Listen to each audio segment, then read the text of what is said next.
정호는 아들을 기다리며 카페 구석자리에 앉아 있었는데 갑자기 익숙한 목소리가 들려왔습니다.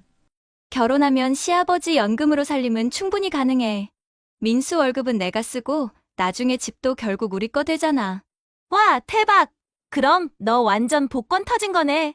친구가 부러워하며 소리쳤습니다. 내가 왜 민수랑 결혼하는 줄 알아? 사랑은 무슨 시아버지 때문이야. 이런 기회가 어디 있어? 신혼여행도 크루즈 여행 가려고.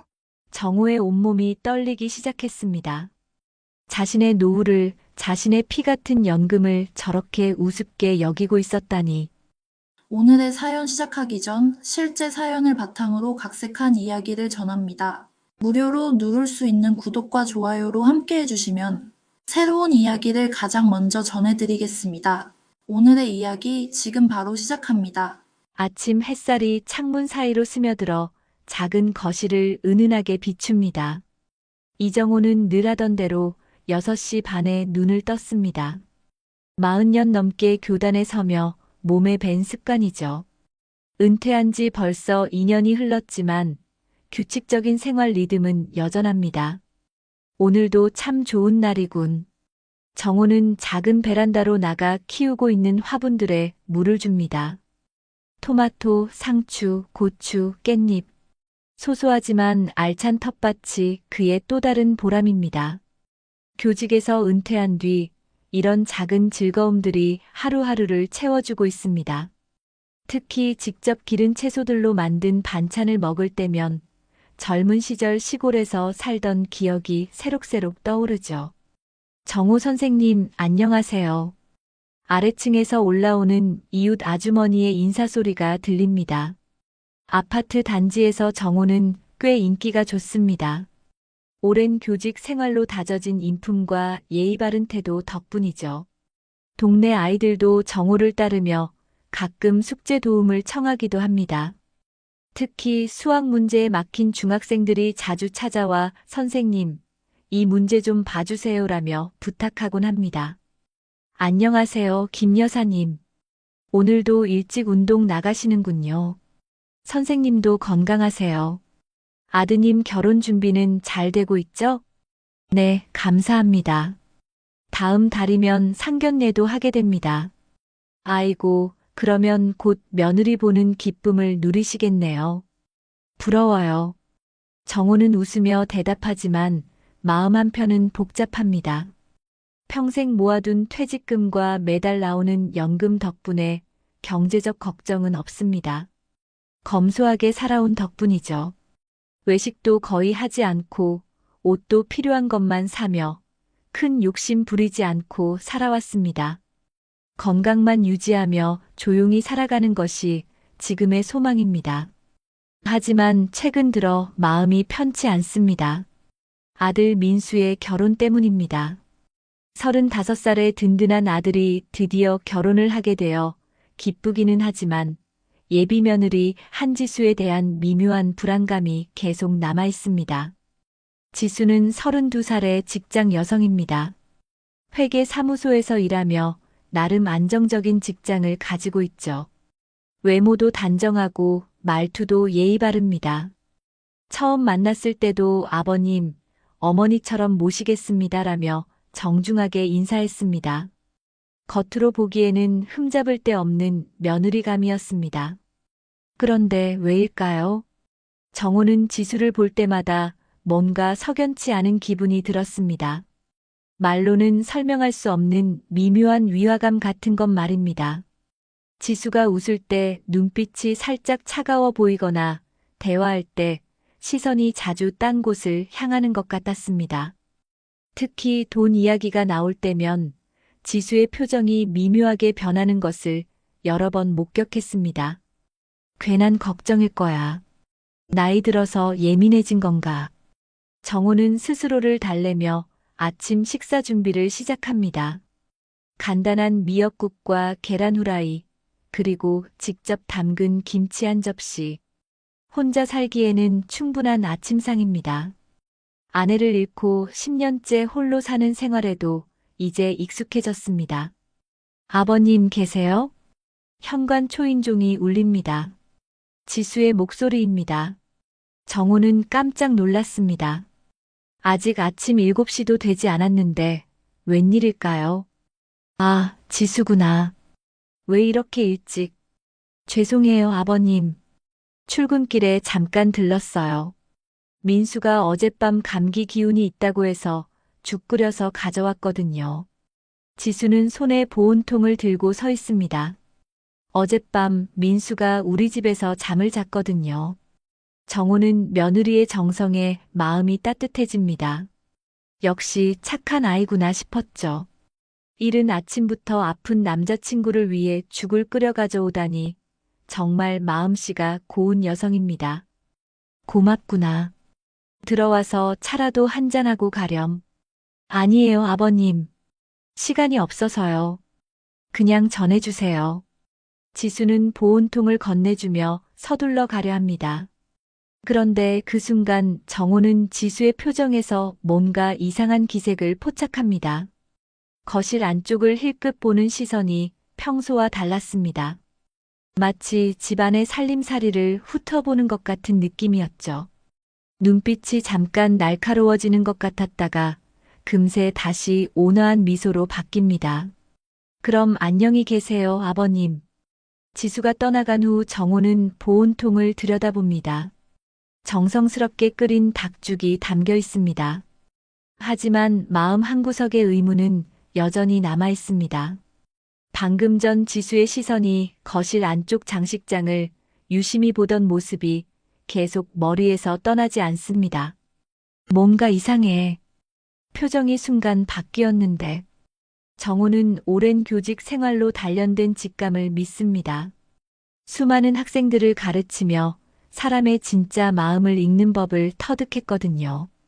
거짓말하는 학생, 무언가 숨기는 학생들의 미묘한 표정 변화를 놓치지 않았던 경험이 수도 없이 많습니다.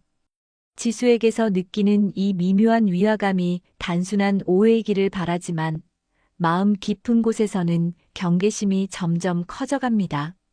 아들의 행복이 걸린 문제입니다. 혹시나 하는 마음에 지수를 좀 더 유심히 지켜봐야겠다고 결심합니다. 오늘 저녁에는 민수와 지수가 함께 올 예정입니다. 그때 좀 더 자세히 관찰해보겠다고 마음먹습니다. 저녁 6시, 정호는 민수와 지수를 기다리며 간단한 저녁상을 차렸습니다. 아침에 가져다 준 닭죽 덕분에 민수의 감기가 좀 나아졌다는 연락을 받았거든요. 며느리의 정성이 통했나 봅니다. 아버님, 안녕하세요. 현관문이 열리며 지수가 밝은 목소리로 인사합니다. 뒤따라 들어온 민수는 얼굴빛이 많이 좋아 보입니다. 어서 와라. 아침보다 많이 좋아졌구나, 민수야. 네, 지수가 끓여준 죽 먹고 일했더니 괜찮아졌어요. 지수는 정호에게 정중히 인사한 후 부엌으로 향합니다. 아버님, 제가 도와드릴 게 있을까요? 아니야, 다 준비했어. 앉아있어. 하지만 지수는 부엌 곳곳을 둘러보며 설거지를 도와주겠다고 나섭니다. 그런데 정호는 지수의 시선이 자꾸만 찬장이나 냉장고 안쪽을 훑어보는 것을 발견합니다. 마치 집안 살림 규모를 가늠하는 것 같은 느낌이었죠. 특히 식기 세트나 가전제품들을 유심히 살펴보는 모습이 눈에 띕니다. 지수야, 우리 아버지 요리 솜씨가 정말 좋으시지? 네, 정말 맛있어 보여요. 아버님 혼자 계시는데도 이렇게 정성스럽게 차려주시다니. 그런데 이 그릇들 정말 예쁘네요. 혹시 비싼 건가요? 갑작스러운 질문에 정호는 약간 당황합니다. 그냥 일반적인 식기 세트인데 왜 값을 묻는 걸까요? 아니야, 그냥 평범한 거야. 지수는 감탄하는 척하지만 정호는 지수의 눈빛에서 뭔가 다른 것을 읽어냅니다. 감탄이 아니라 계산하는 듯한 시선이었습니다. 식사를 하며 자연스럽게 결혼 이야기가 나옵니다. 지수야, 신혼집은 어떻게 할 생각이니? 민수가 묻자 지수는 잠깐 정호를 힐끗 쳐다봅니다. 아직 구체적으로 정하지는 못했어요. 전세 보증금이 만만치 않더라고요. 요즘 집값이 너무 올라서. 그래, 요즘 집값이 많이 올랐지. 젊은 사람들이 참 힘들겠어. 정호가 맞장구를 치자 지수는 조심스럽게 말을 꺼냅니다. 아버님은 이 집에 혼자 계시기에는 너무 크시지 않나요? 방도 3개나 되고. 우리가 같이 살면 아버님도 덜 외로우실 텐데요. 순간 정호는 깜짝 놀랐습니다. 겉으로는 효도를 생각하는 것처럼 들리지만 뭔가 다른 의도가 있는 것 같았거든요. 아직 그런 생각은 안 해봤구나. 나는 혼자 사는 게 편해서 말이야. 그렇긴 하지만 나중에 아프시거나 하면 누가 돌봐드릴까요? 그리고 이렇게 큰 집 관리하는 것도 힘드실 텐데요. 지수의 말에 민수도 고개를 끄덕입니다. 지수 말이 맞아요, 아버지. 혼자 계시면 위험할 수도 있고, 저희가 모시고 살면 좋을 것 같은데요. 정호는 아들과 며느리의 걱정 어린 목소리를 들으며 복잡한 마음이 듭니다. 정말 자신을 걱정해서 하는 말일까요? 아니면 다른 이유가 있는 걸까요? 그런데 아버님, 연금은 얼마나 나오세요? 갑작스러운 지수의 질문에 정호는 더욱 당황합니다. 왜 갑자기 그런 걸 물어보니? 아, 같이 살게 되면 생활비 계획을 세워야 할 것 같아서요. 저희가 부담 드리면 안 되잖아요. 지수는 웃으며 대답하지만 정호는 그 웃음이 어딘지 어색하게 느껴집니다. 연금 액수를 궁금해하는 이유가 정말 생활비 때문일까요? 저녁을 마친 후 민수는 잠깐 화장실에 갔습니다. 그 사이 지수는 거실을 둘러보며 말합니다. 아버님, 이 집 정말 좋네요. 방도 넓고 채광도 좋고. 혹시 집값이 얼마나 될까요? 주변 시세가 궁금해서요. 왜 갑자기 그런 걸 물어보니? 아, 저희도 나중에 이런 집에서 살고 싶어서요. 그리고 혹시 나중에 아버님이 편찮으시게 되면 이 집을 어떻게 할지도 미리 생각해 봐야 하지 않을까요?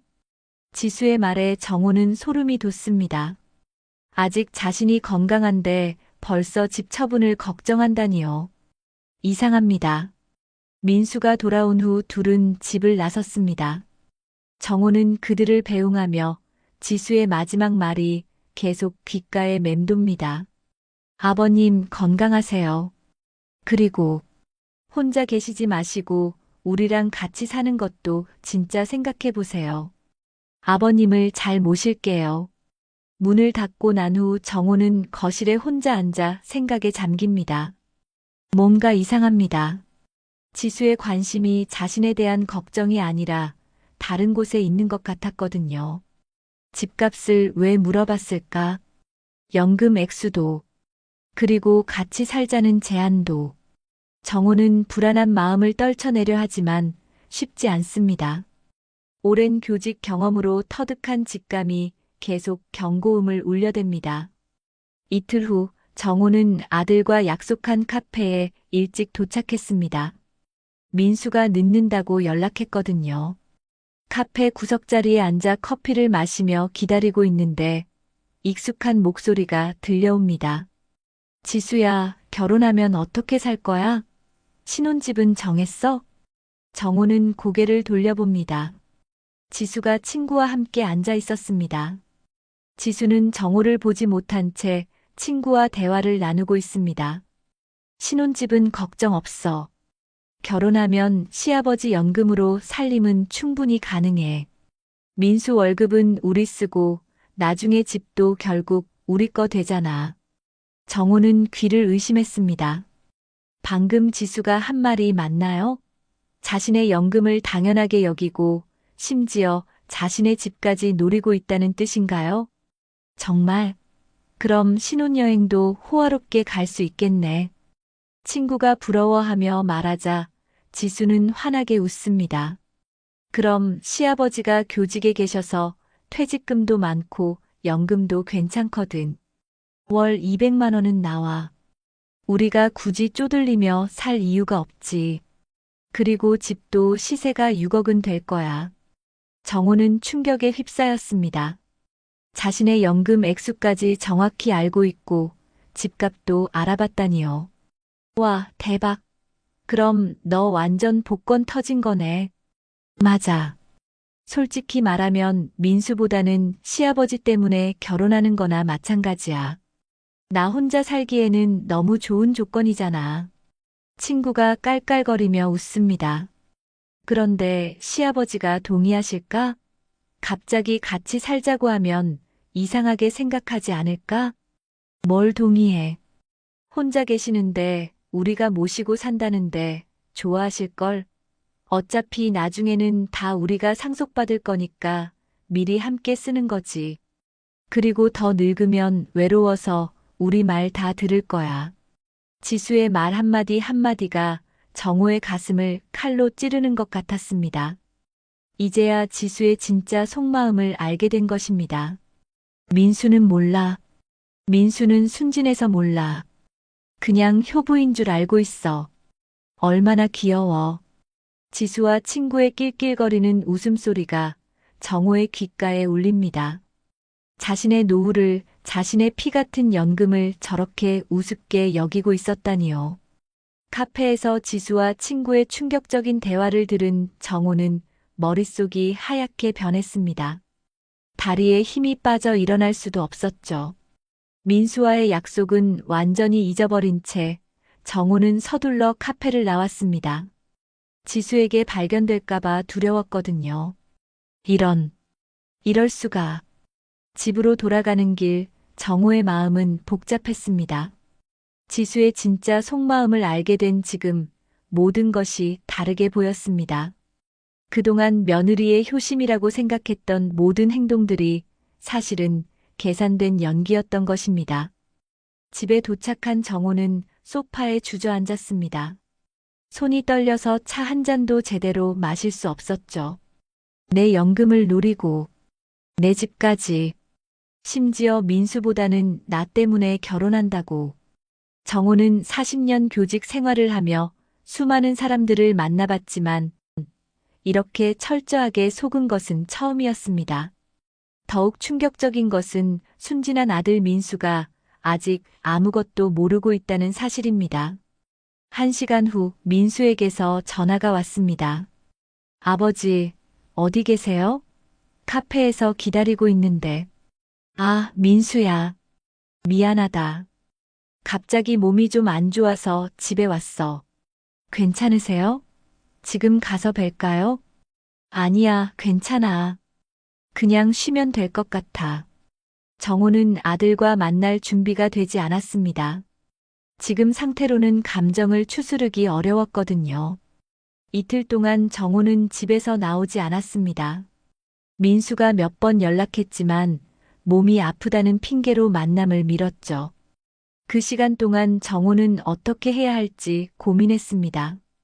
아들에게 진실을 말해야 할까요? 하지만 증거도 없고 민수가 믿어줄까요? 사흘째 되는 날 민수가 직접 찾아왔습니다. 아버지, 괜찮으세요? 며칠째 연락이 안 되셔서 걱정했어요. 민수야, 왔구나. 많이 좋아졌어. 정호는 아들을 반갑게 맞았지만 마음은 여전히 무거웠습니다. 지수가 아버지 걱정을 많이 했어요. 같이 오려고 했는데 제가 혼자 오겠다고 했어요. 지수라는 이름만 들어도 정호는 속이 뒤틀렸습니다. 하지만 표정에는 내색하지 않았죠. 민수야, 지수랑 결혼 준비는 잘 되고 있니?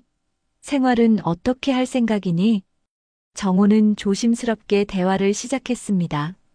카페에서 들은 이야기를 어떻게 꺼내야 할지 고민이 되었지만 아들의 미래가 걸린 문제였습니다. 아버지, 지수가 정말 알뜰해요. 가계부도 미리 써보고 있고 앞으로 생활 계획도 세세하게 세워놨어요. 아버지가 조금만 도와주시면 걱정 없을 것 같아요. 아들의 순진한 말에 정호는 더욱 가슴이 무거워졌습니다. 지수가 짜놓은 계획에 민수는 전혀 눈치채지 못하고 있었습니다. 도와준다는 게 구체적으로 어떤 건가? 아, 그냥 가끔 생활비 보태주시는 정도요. 지수가 그러는데 아버지 연금으로도 충분히 도와주실 수 있다고 하더라고요. 월 200만 원 정도 나오시잖아요. 정호는 깜짝 놀랐습니다. 연금 액수까지 정확히 알고 있다니요.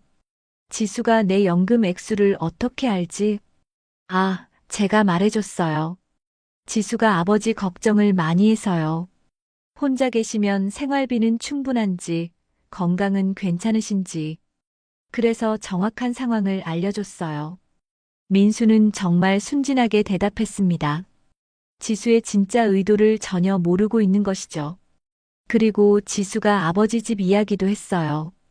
혼자 계시기에는 너무 크다면서 우리가 같이 살면 좋겠다고요. 같이 살자고? 네, 아버지도 외롭지 않으시고 저희도 신혼집 걱정 안 해도 되고 일석이조라고 하더라고요. 정호는 소름이 돋았습니다. 카페에서 들은 그 계획이 현실로 진행되고 있었습니다.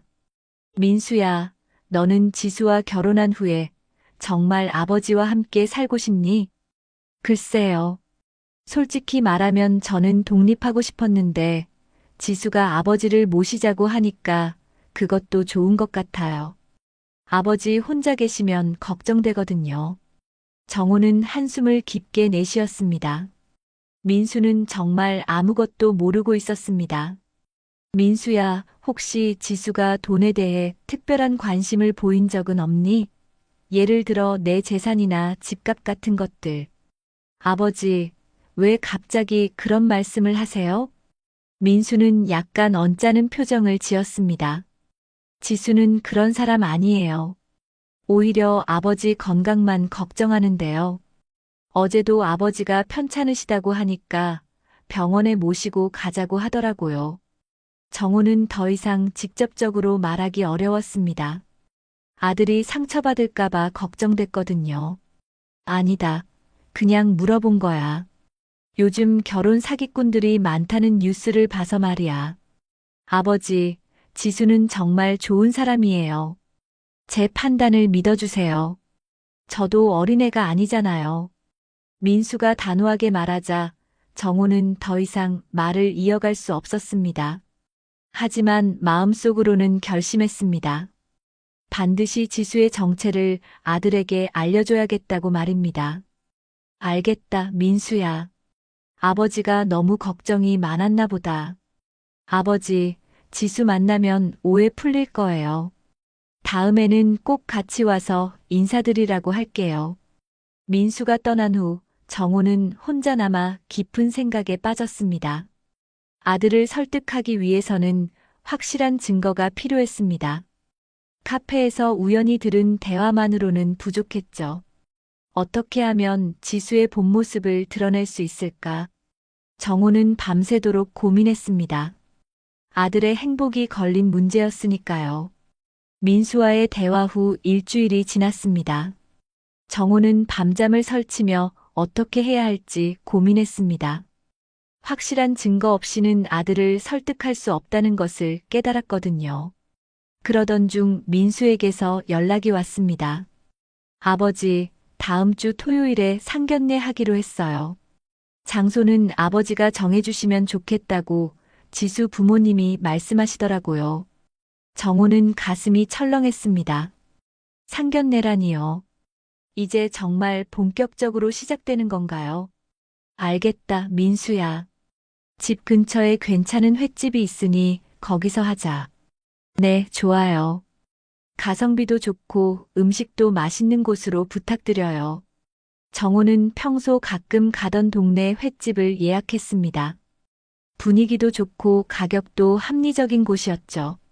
상견례 비용도 자신이 내야 한다고 생각했습니다. 상견례 당일 정호는 일찍부터 준비를 했습니다. 마음은 무겁지만 예의는 지켜야 했으니까요. 오후 5시 횟집에서 지수 가족과 만났습니다. 안녕하세요, 사돈댁. 지수의 어머니는 큰 목소리로 인사하며 들어왔습니다. 50대 후반으로 보이는 여성이었죠. 아버지는 조용한 편이었지만 인사는 정중했습니다. 어서 오세요. 멀리서 오시느라 고생하셨습니다. 에이, 무슨 고생이에요. 우리 딸 시아버지 뵈러 오는데. 자리에 앉자마자 지수 어머니는 메뉴판을 보며 말했습니다. 어머, 여기 좀 서민적이네요. 우리 딸 상견례인데 좀 더 좋은 곳에서 하는 게 어땠을까요? 정호는 당황했습니다. 첫 마디부터 무시하는 투였거든요. 음식은 맛있는 곳입니다. 제가 자주 오는 곳이에요. 아, 그러시구나. 뭐 어쩔 수 없죠. 지수 어머니는 시큰둥한 표정을 지었습니다. 지수 아버지도 주변을 둘러보며 못마땅한 기색을 보였죠. 사돈댁은 평소에 이런 곳에서 드시나 보네요. 검소하게 사시는군요. 지수 아버지의 말투에는 은근한 비하가 담겨 있었습니다. 음식이 나오자 지수 어머니가 본격적으로 이야기를 꺼냈습니다. 사돈댁, 아이들 신혼집은 어떻게 하실 생각이세요? 아직 구체적으로 정하지는 못했습니다. 아이들이 알아서 하겠죠. 아이고, 그런 식으로 하시면 안 되죠. 지수 어머니가 목소리를 높였습니다. 요즘 전세 보증금이 얼마나 비싼데요. 사회초년생들이 어떻게 감당해요? 사돈댁은 교직에 계셨으니 퇴직금도 있고 연금도 괜찮으시잖아요. 당연히 신혼집은 사돈 쪽에서 챙겨주셔야죠. 지수 어머니는 대놓고 요구했습니다. 마치 당연한 것처럼 말이죠. 정호는 체면상 웃었지만 속은 무너져 내렸습니다. 글쎄요. 아직 구체적으로 생각해보지 못했습니다. 에이, 사돈댁. 우리 딸이 그냥 들어가는 게 아니잖아요. 지수 어머니는 점점 노골적으로 말했습니다. 교직에 계셨으면 연금이 얼마나 좋은데요. 월 200만 원은 나오시죠? 정호는 깜짝 놀랐습니다. 연금 액수까지 정확히 알고 있다니요. 우리 딸이 말하기를 사돈께서 같이 살자고 하셨다면서요? 지수가 갑자기 끼어들었습니다. 아버님이 혼자 계시면 외로우시니까 저희가 모시고 살면 좋겠다고 말씀하셨어요. 정호는 깜짝 놀랐습니다. 자신이 언제 그런 말을 했나요? 완전히 거짓말이었습니다. 내가 언제 그런 말을. 아버님, 지난번에 저희가 갔을 때 말씀하시지 않으셨어요? 혼자 살기 힘드시다고. 지수는 태연하게 거짓말을 했습니다. 민수도 고개를 끄덕였죠. 맞아요, 아버지. 지수가 말할 때 아버지가 좋다고 하셨잖아요. 정호는 어이가 없었습니다. 언제 자신이 그런 말을 했다는 건가요? 어머, 그럼 정말 좋겠네요. 지수 어머니가 손뼉을 쳤습니다. 사돈댁도 외롭지 않고 우리 딸은 효부 소리 듣고. 그런데 사돈댁 집이 어떻게 되나요? 아파트입니다. 몇 평인가요? 시세가 어느 정도 될까요? 지수 아버지가 노골적으로 물었습니다. 35평 정도 됩니다. 어머, 그럼 6억은 할 텐데요. 지수 어머니가 눈을 반짝였습니다. 하지만 3명이 살기에는 좀 크지 않나요? 관리비도 많이 나올 텐데. 어머니 말씀이 맞아요. 지수가 동조했습니다. 아버님, 좀 더 작고 실용적인 곳으로 이사하시는 게 어떨까요? 그럼 차액도 생기고요. 그 돈으로 우리가 더 여유롭게 살 수 있잖아요. 지수 어머니가 계산기를 두드리듯 말했습니다. 작은 집으로 이사하면 3억이면 충분하고 나머지 3억으로는 이자, 생활도 할 수 있고. 정호는 분노가 치밀어 올랐습니다. 이제 대놓고 자신의 집을 팔라고 하고 있었습니다. 우리 딸이 부동산에서 일해봐서 아는데 지금이 팔기 가장 좋은 타이밍이래요. 지수 아버지도 거들었습니다. 아직 그런 생각은 없습니다. 정호가 단호하게 말하자 지수 어머니의 표정이 변했습니다. 사돈댁, 그렇게 이기적으로 생각하시면 안 되죠.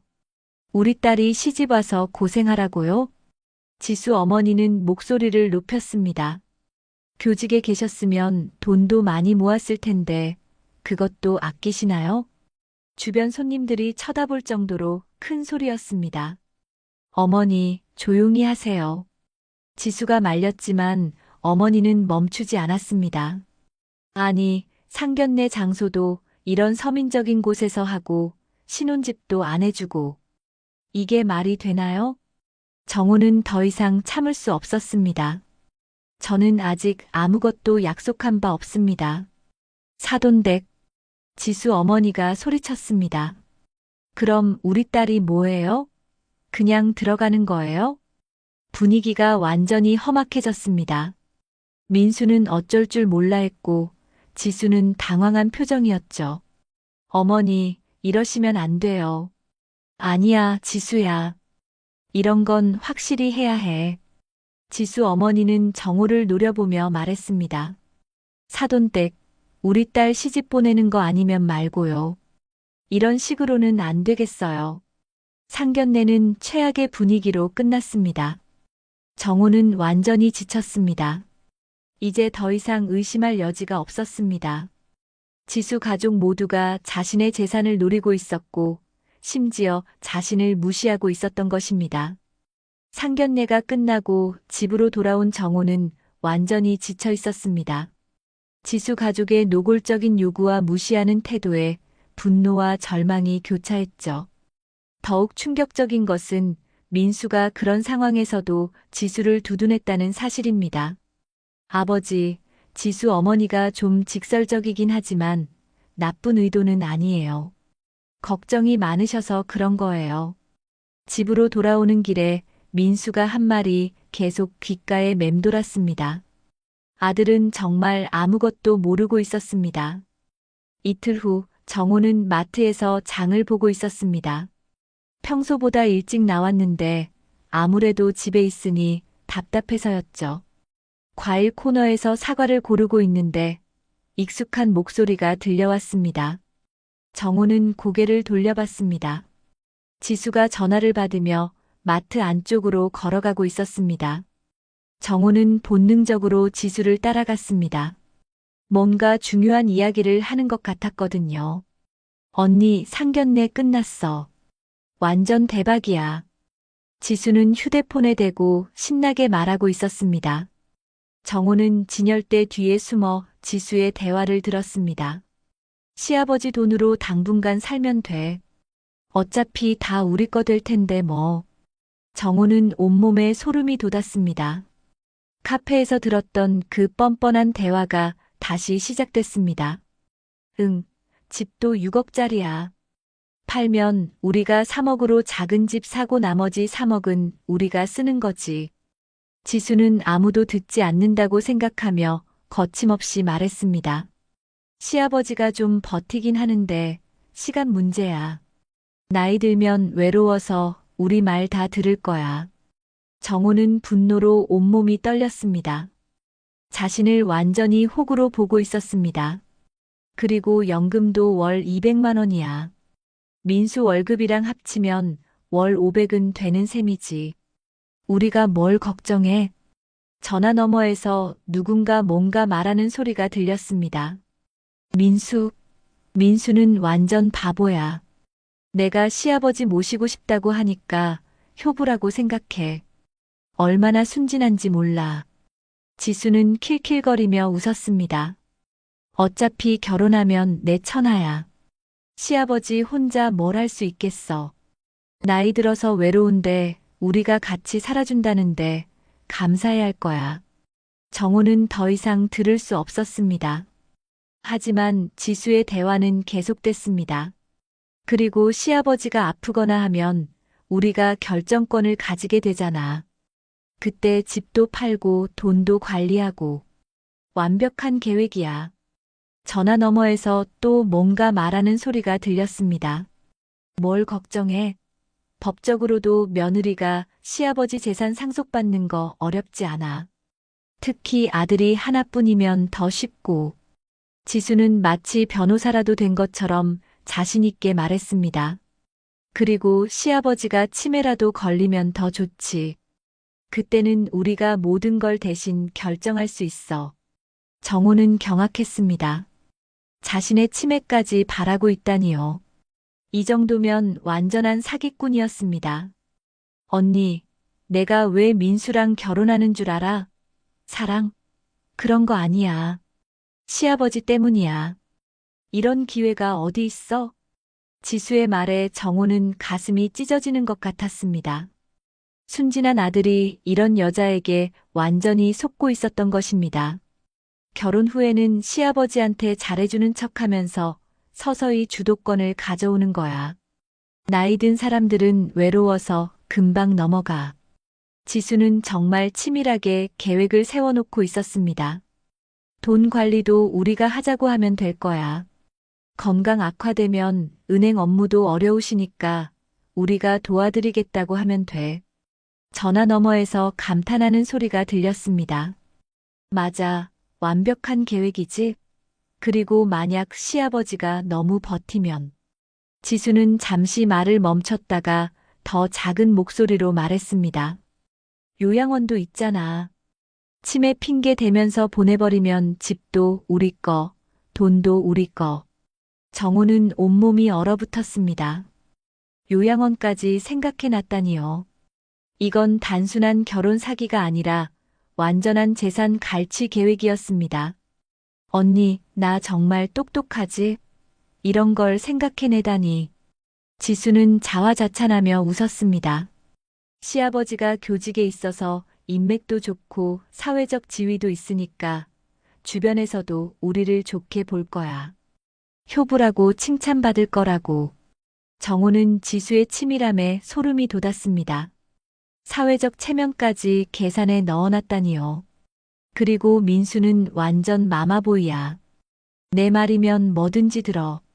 시아버지랑 갈등 생기면 당연히 내 편 들 거야.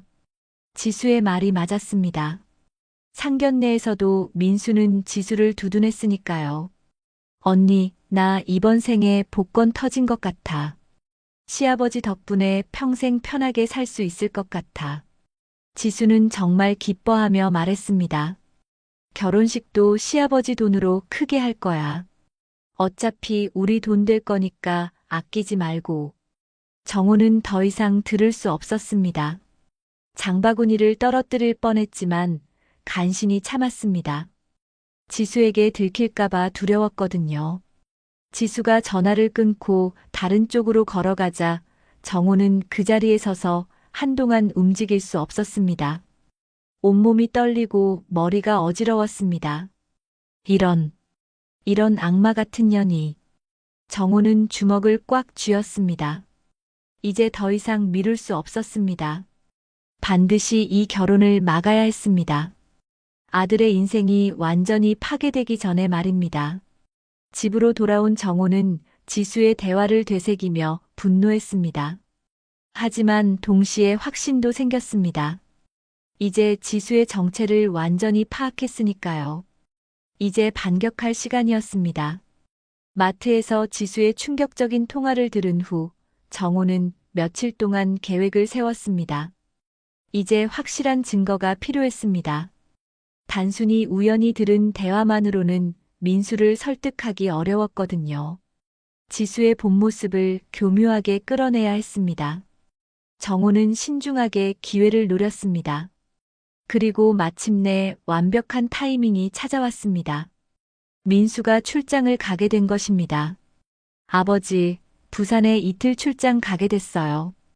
지수가 아버지 안부 물어보러 갈 수도 있다고 하네요. 그래, 조심해서 다녀와라. 정호는 속으로 기뻤습니다.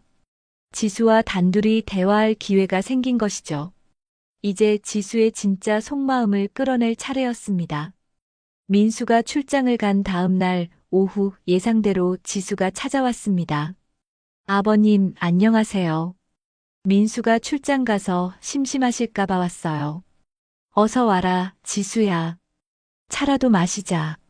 정호는 평소보다 더욱 다정하게 지수를 맞았습니다.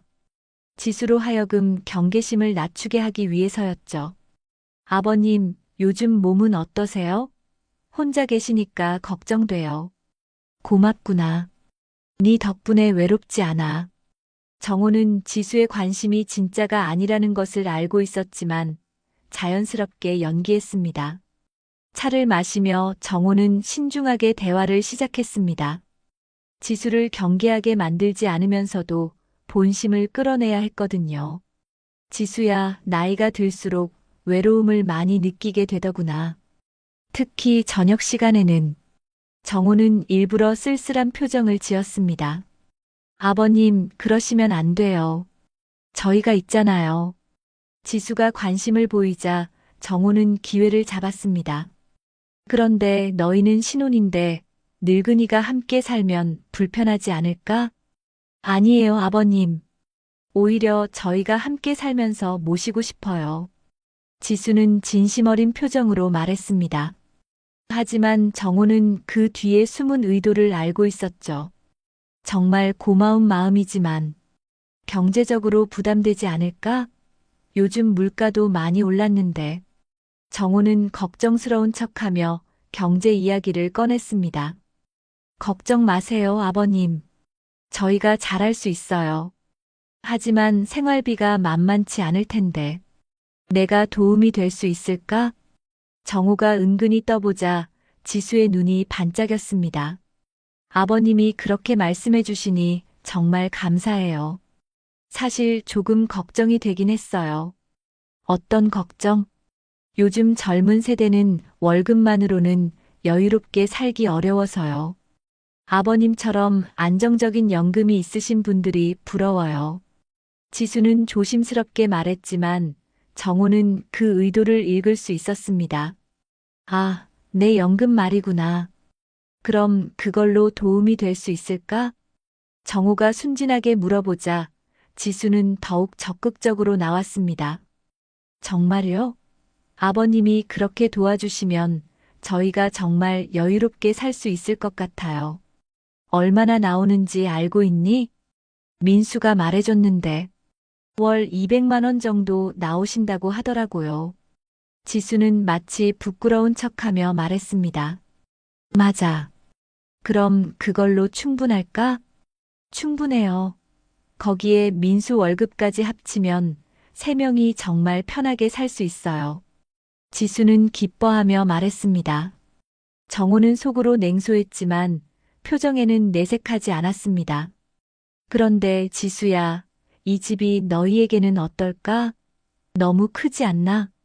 정호는 다음 단계로 넘어갔습니다. 사실 조금 크긴 해요. 관리비도 많이 들 것 같고. 지수는 조심스럽게 대답했습니다. 그럼 어떻게 하면 좋을까? 혹시 더 실용적인 곳으로 이사하시는 건 어떠세요? 지수가 살짝 떠보는 투로 말했습니다. 이사? 그런데 이 집을 어떻게 하지? 팔면 되죠. 요즘 집값이 좋다고 하던데.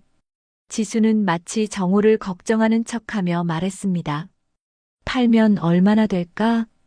이 정도 평수면 6억 정도는 할 것 같아요. 지수는 이미 알아본 것처럼 정확하게 말했습니다. 그럼 작은 집으로 가면 3억 정도면 충분할 것 같아요.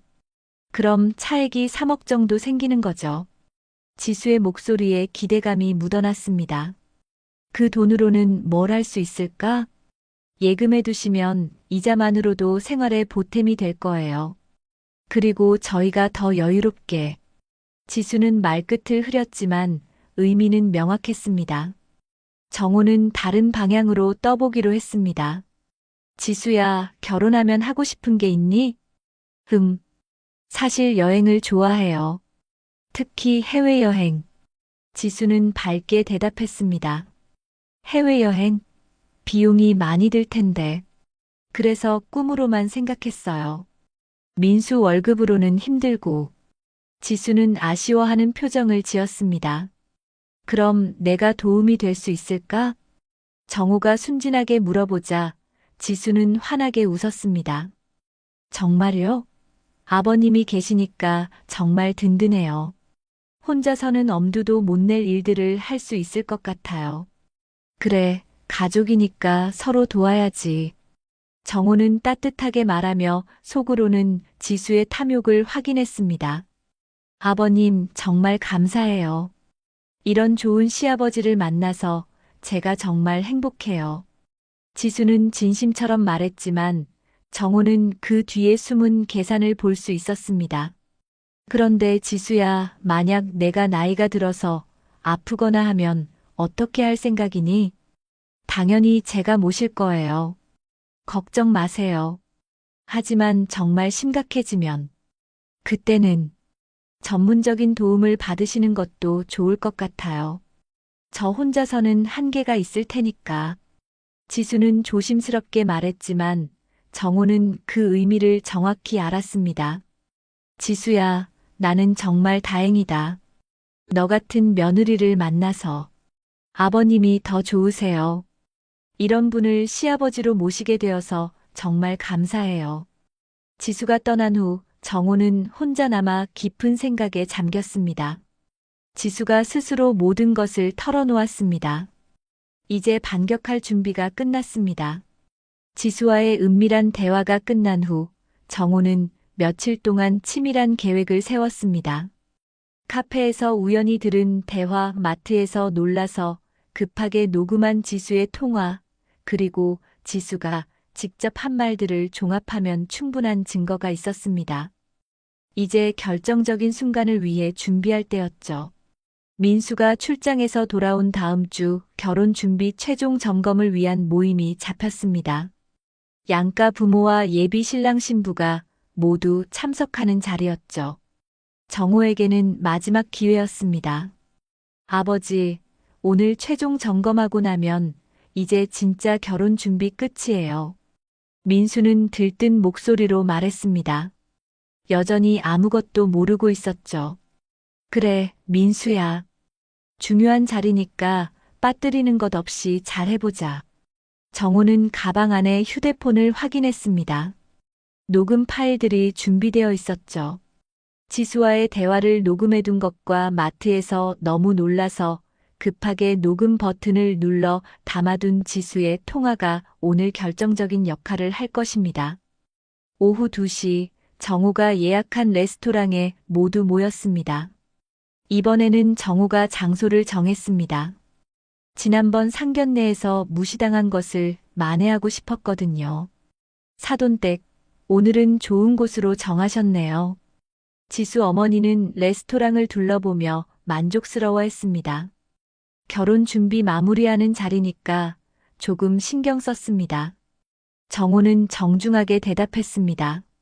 하지만 마음속으로는 오늘이 마지막이라고 생각하고 있었죠. 메뉴를 주문하고 본격적인 이야기가 시작됐습니다. 결혼식 날짜, 혼수 준비, 신혼여행 계획 등을 차례로 점검했습니다.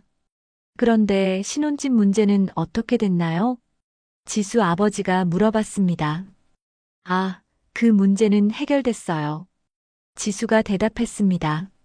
아버님이 저희와 함께 살기로 하셨거든요. 민수도 기뻐하며 거들었습니다. 아버지가 혼자 계시는 것보다 가족이 함께 사는 게 좋다고 하셨어요. 정호는 속으로 씁쓸했습니다. 자신이 언제 그런 말을 했는지 모르겠지만 지수가 만들어낸 이야기가 기정사실이 되어버린 것입니다. 좋은 생각이에요, 사돈댁. 지수 어머니가 만족스러워했습니다. 그런데 혹시 집이 좀 클까요? 관리하시기 힘드시지 않을까요? 그 문제도 아버님이 생각해보고 계세요. 지수가 끼어들었습니다. 더 작고 실용적인 곳으로 이사하는 것도 고려하고 계시거든요.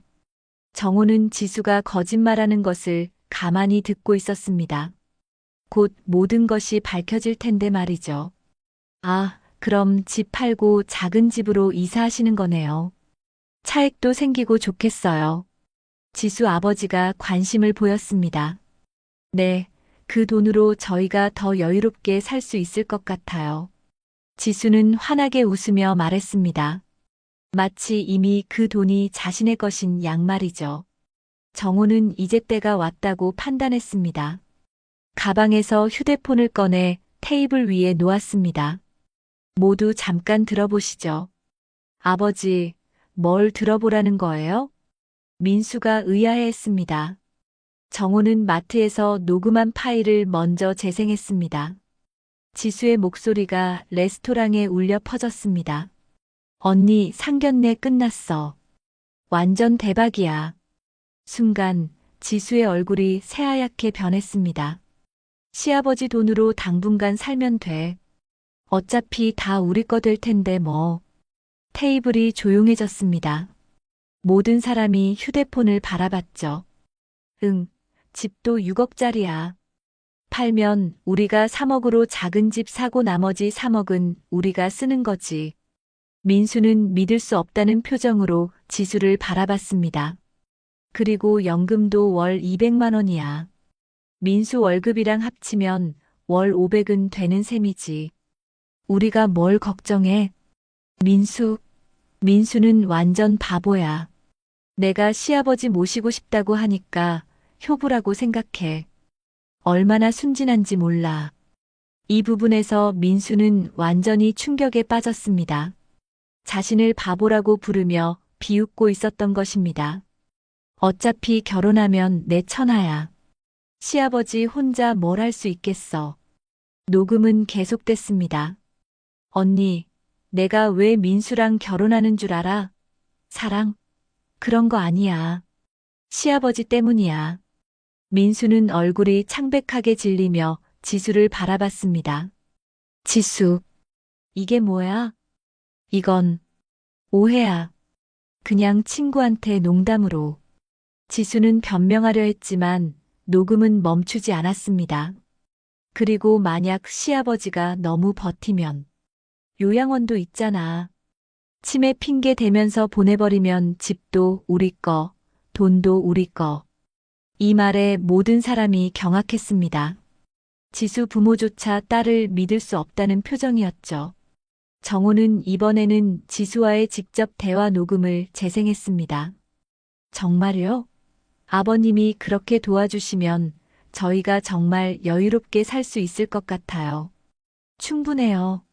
거기에 민수 월급까지 합치면 3명이 정말 편하게 살 수 있어요. 지수의 두 얼굴이 적나라하게 드러났습니다. 친구 앞에서는 노골적으로 계산적이었고 정우 앞에서는 교묘하게 유도했던 것이죠. 팔면 되죠. 요즘 집값이 좋다고 하던데. 이 정도 평수면 6억 정도는 할 것 같아요. 3억 정도면 충분할 것 같아요. 그럼 차액이 3억 정도 생기는 거죠. 사실 여행을 좋아해요. 특히 해외여행. 아버님이 계시니까 정말 든든해요. 모든 증거가 명확했습니다. 지수가 처음부터 정호의 재산을 노리고 접근했다는 것이 분명해졌죠. 지수, 민수가 소리쳤습니다. 이게 진심이야? 나를 바보라고? 아니야, 민수야. 그건 정말 농담이었어. 지수는 필사적으로 변명했습니다. 농담으로 아버지를 요양원에 보낸다고 해? 민수의 목소리는 분노로 떨리고 있었습니다. 그건 정말 극단적인 상황을 가정해서. 지수야, 네가 정말 이런 생각을 했니? 지수 어머니가 떨리는 목소리로 물었습니다. 어머니, 저는 지수 씨, 정우가 차분하게 말했습니다. 처음부터 내 연금과 재산이 목적이었군요. 내 아들은 그냥 수단이었고, 분위기는 완전히 파국으로 치달았습니다. 지수 부모도 어쩔 줄 몰라 했고, 민수는 배신감에 무너져 있었습니다. 민수야, 미안해. 정말 미안해. 지수는 계속 사과했지만 이미 돌이킬 수 없었습니다. 지수, 우리 여기서 끝내자. 민수는 고개를 숙인 채 말했습니다. 결국 파혼이 선언됐습니다. 지수는 눈물을 흘리며 레스토랑을 나갔고 지수 부모도 황급히 따라 나갔습니다. 정호는 속으로 안도했습니다. 드디어 아들을 구해낸 것입니다. 파혼 선언 후 며칠이 지났습니다. 민수는 큰 충격을 받았지만 다행히 빠르게 회복하고 있었습니다. 오히려 결혼 전에 지수의 정체를 알게 된 것을 다행으로 여기고 있었죠. 아버지, 정말 감사해요. 아버지가 아니었다면 저는 완전히 속아서 살았을 거예요. 민수는 진심으로 정호에게 감사를 표했습니다. 민수야, 네가 상처받을까봐 걱정했는데 이렇게 이해해줘서 고맙다. 아버지, 저도 이제 사람 보는 눈을 키워야겠어요.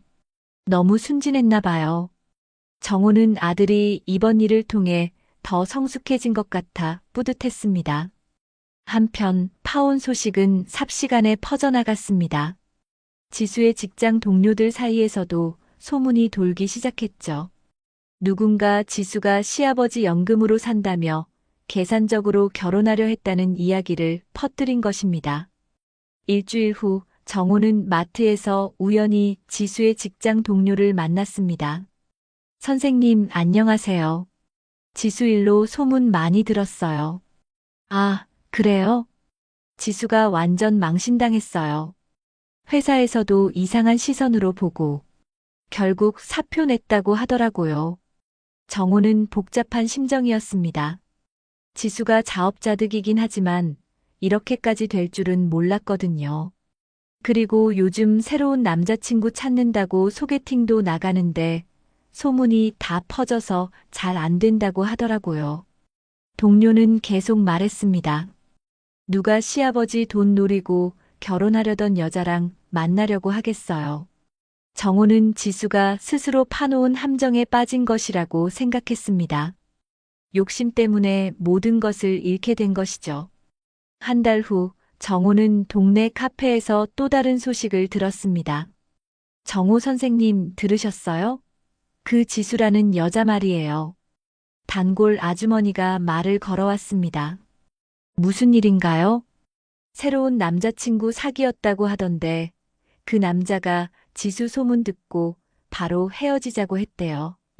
아주머니는 혀를 찼습니다. 아무리 그래도 시아버지 돈 노리고 결혼하려고 하다니. 요즘 젊은 애들이 참. 정호는 지수의 행동이 결국 자신에게 돌아오고 있다는 것을 실감했습니다. 그리고 지수 어머니도 동네에서 완전 망신당했어요. 딸 교육을 어떻게 시켰냐고 뒷말이 많다고 하더라고요. 지수 가족 전체가 이번 일로 타격을 받은 것 같았습니다. 2달 후 민수는 새로운 여성을 만나기 시작했습니다. 이번에는 정호도 신중하게 그 여성을 살펴봤습니다. 아버지, 이번에는 어떠세요? 민수가 조심스럽게 물어봤습니다. 글쎄, 아직 더 지켜봐야겠지만 지수와는 확실히 다른 것 같구나. 새로운 여성은 정호의 연금이나 재산에 대해 전혀 관심을 보이지 않았습니다. 오히려 민수와의 관계에만 집중하고 있었죠.